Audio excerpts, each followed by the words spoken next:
अहमदाबादमध्ये एअर इंडियाच्या विमानाच्या ढिगाऱ्यातून गुजरात एटीएसला डीव्हीआर सापडला। डीव्हीआर फॉरेन्सिक टीमच्या ताब्यात।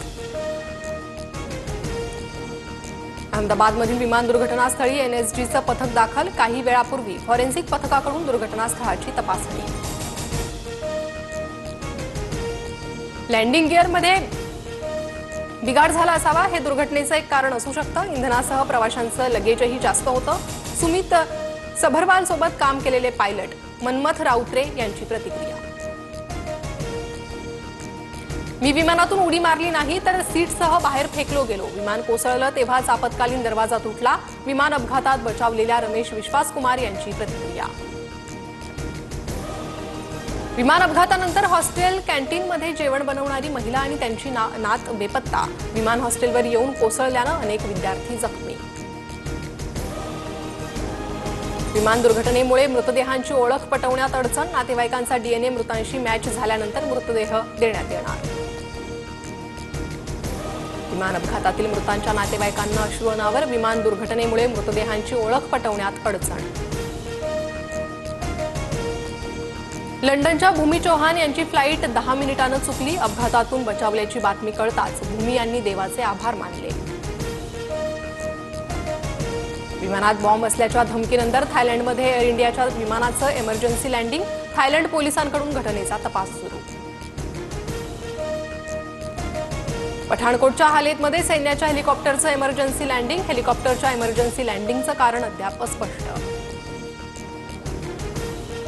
मोदींकडून दुर्घटनास्थळाची पाहणी। रुग्णालयात जाऊन मोदींकडून जखमींसह मृतांच्या नातेवाईकांचीही भेट। तर मोदींनी विजय रुपाणींच्या कुटुंबियांचीही सांत्वनपर भेट घेतली। अपघात टाळता येत नाही असं अमित शहा म्हणाले तर मग तुम्ही सत्तेत का आहात? विमान अपघाताची जबाबदारी कोण घेणार? संजय राऊतांचा सवाल। एअर इंडिया कंपनी अपघाताशी संबंधित $120 मिलियन अधिकचा इन्शुरन्स क्लेम करू शकते। तज्ज्ञांच्या हवाल्यानं एका प्रमुख वृत्तपत्रात दावा।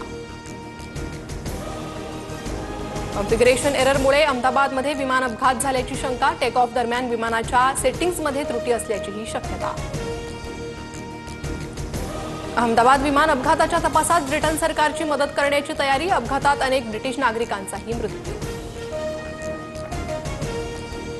इराण आणि इस्रायल संघर्षामुळे एअर इंडियानं 16 विमानं वळवली। मुंबईहून लंडन आणि न्यूयॉर्कला जाणारं एअर इंडियाचं विमान परत बोलावलं।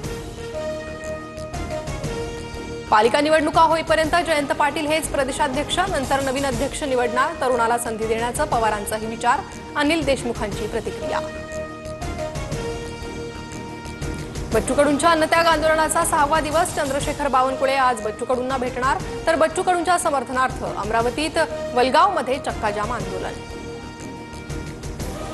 इस्रायल आणि इराणमधील संघर्षाचा परिणाम जगभरातील शेअर मार्केटवर। सेन्सेक्स 1200 तर निफ्टी 50 अंकांनी घसरला।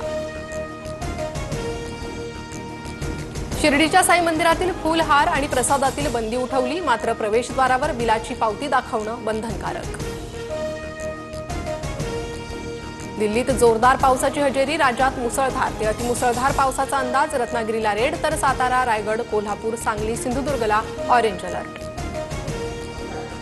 पुणे, अहिल्यानगर, वाशिमसह जळगावात जोरदार पावसाची हजेरी। जळगावात पावसानं 10 घरांची पडझड तर 4000 हेक्टरवरील पिकांचं नुकसान। इस्रायलकडून इराणची राजधानी तेहरानवर क्षेपणास्त्र आणि ड्रोन हल्ला। इराणमधील अणुकेंद्रांना लक्ष्य केल्याची प्राथमिक माहिती। इस्रायलमध्ये आणीबाणीची घोषणा।